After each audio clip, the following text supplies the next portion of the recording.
Assalamualaikum warahmatullahi wabarakatuh. Alhamdulillah, innal hamdalillah nahmaduhu wa nasta'inu wa nastaghfir wa na'udzu bihi min syururi anfusina min sayyiati a'malina may yahdihillahu fala mudilla lahu wa may yudlilhu fala hadiya lahu.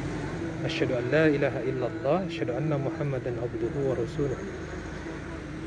Para pemirsa, sahabat YouTube channel yang dirahmati oleh Allah, pertama sekali marilah kita senantiasa memperbarui rasa syukur kita kepada Allah atas segala nikmat, rahmat yang Allah karuniakan kepada kita. Salat beserta salam tak lupa kita kirimkan ke hadirat junjungan kita Nabi besar Muhammad sallallahu alaihi wasallam. Dalam nasihat singkat yang akan saya sampaikan pada kesempatan siang hari ini, di siang yang di tempat saya berada hari ini di daerah Alahan Panjang, suasananya begitu sejuk dan dipenuhi oleh kabut yang sangat dingin. Dan mudah-mudahan kabut dingin dan suasana sejuk ini juga mempengaruhi hati kita semakin sejuk dan semakin tenang, sambil kita bersyukur atas segala penciptaan dan rahmat dari Allah SWT. Pagi ini saya akan sedikit berbagi tentang rasa marah.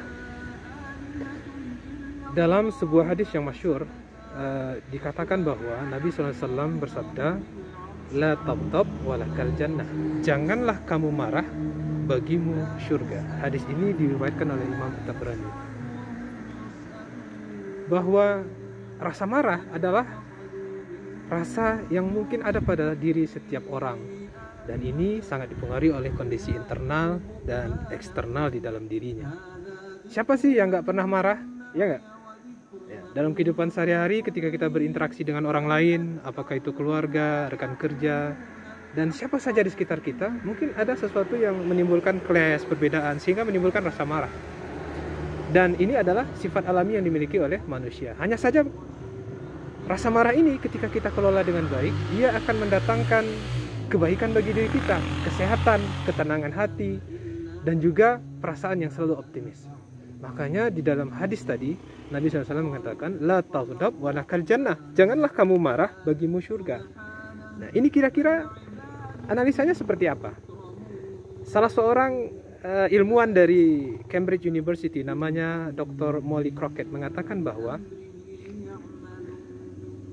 fluktuasi hormon serotonin di otak dipengaruhi oleh respon seseorang dalam mengatur amarahnya.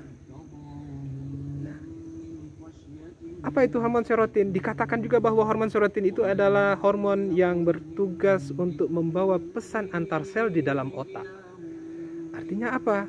Ketika seseorang sering marah, tidak bisa mengontrol emosinya, ya, emosi yang tidak terkendali, marah di saat apa saja, apakah itu ada gangguan dari dalam atau luar dirinya, maka rasa marah itu menghambat, ya, pesan-pesan antar sel yang sedang beredar di dalam otak kita.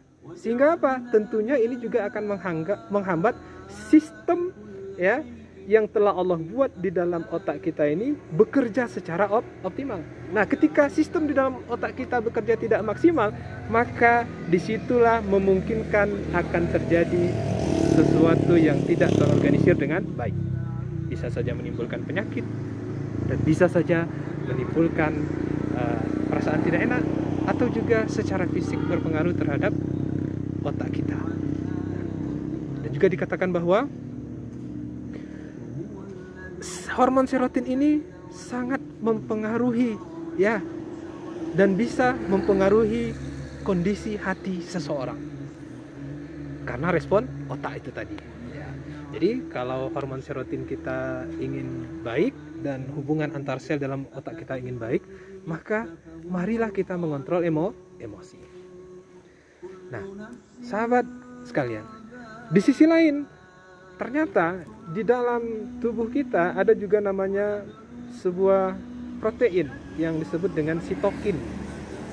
Nah, sitokin ini adalah sejenis protein yang ada di dalam tubuh kita yang fungsinya adalah apa? Sebagai penghubung, ya, seperti humas gitu ya, yang memberi sinyal kepada sel atau organ lain di dalam tubuh kita.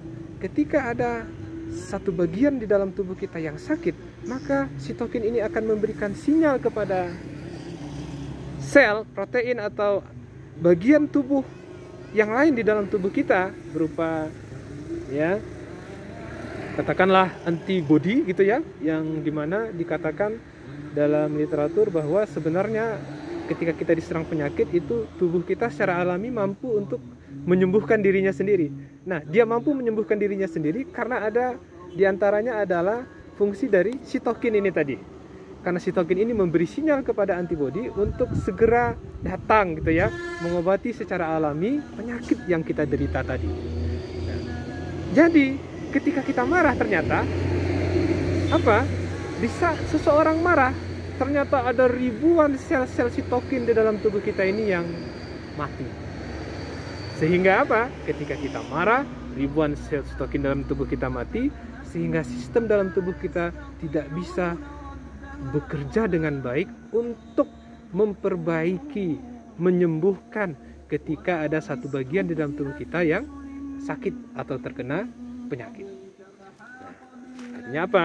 Bahwa ternyata ketika orang marah, orang sering marah, orang suka marah, itu akan menimbulkan dan berdampak penyakit di dalam diri kita. Mungkin saja karena tidak baiknya sistem kekebalan tubuh, tidak baiknya sistem hubungan antar sel di dalam tubuh kita, di dalam otak kita, bisa juga memicu timbulnya penyakit-penyakit yang lain. Dan penyakit identik dengan apa? Tentunya sesuatu yang tidak menyenangkan, ya, sesuatu yang membuat seseorang resah, gundah gulana, dan juga mungkin menyakitkan kepada dirinya secara fisik. Untuk itu janganlah marah. Makanya Rasulullah mengatakan la taghdab walakal jannah. Janganlah kamu marah, bagimu surga. Dan sesungguhnya kesehatan itu, ketenangan hidup itu, hati yang tenang itu adalah surga. Tidakkah kita ingin memperoleh surga di dunia? Tentu kita mau. Caranya bagaimana? Janganlah marah. Jangan sampai kita tidak mendapatkan surga yang ada di dunia ini, ya. Nilai-nilai titik-titik surga dalam dunia ini berupa ketenangan hati, kesehatan badan, kesehatan iman. Kita tidak pula memperoleh surga di akhirat sana nantinya. Untuk itu, janganlah kita marah. Nah, sehingga apa? Dengan kita mampu mengontrol emosi tadi, kita berharap hati kita bisa menjadi lebih tenang. Dan tentunya bisa juga kita tingkatkan dengan apa? Selalu memperbanyak zikir kepada Allah Subhanahu wa taala. Ya, karena Allah juga mengatakan tatma'innul qulubuhum ala bizikrillah. Ila bizikrillah tatma'innul qulub. Dan hanya dengan berzikirlah hati bisa menjadi tenang. Demikian pesan singkat kita pada kesempatan Jumat yang barokah ini. Semoga menjadi masukan bagi diri kita untuk bisa lebih menahan emosi, mengontrol perasaan, atau mungkin lebih baik kita diam saja ketimbang kita marah. Kenapa? Karena Rasulullah juga pernah berpesan, iza ghadaba ahadukum falyaskut. Ini diriwayatkan oleh Imam Ahmad dan Imam Bukhari. Dan bila salah satu di antara kalian marah, maka hendaklah dia diam. Itu jauh lebih baik ketimbang kita meresponnya dengan marah. Kenapa? Karena surga akan semakin jauh. Kita jadi sakit, perasaan kita nggak enak, dan akan menumpuk penyakit dan juga merusak kerja sel-sel yang ada dalam otak dan tubuh kita. Salam sehat, jaga protokol kesehatan, dan senantiasa meningkatkan keimanan dan imunitas kita. Demikian, mohon maaf atas kesalahan dan kekhilafan. Bila taufiq wal hidayah. Assalamualaikum warahmatullahi wabarakatuh.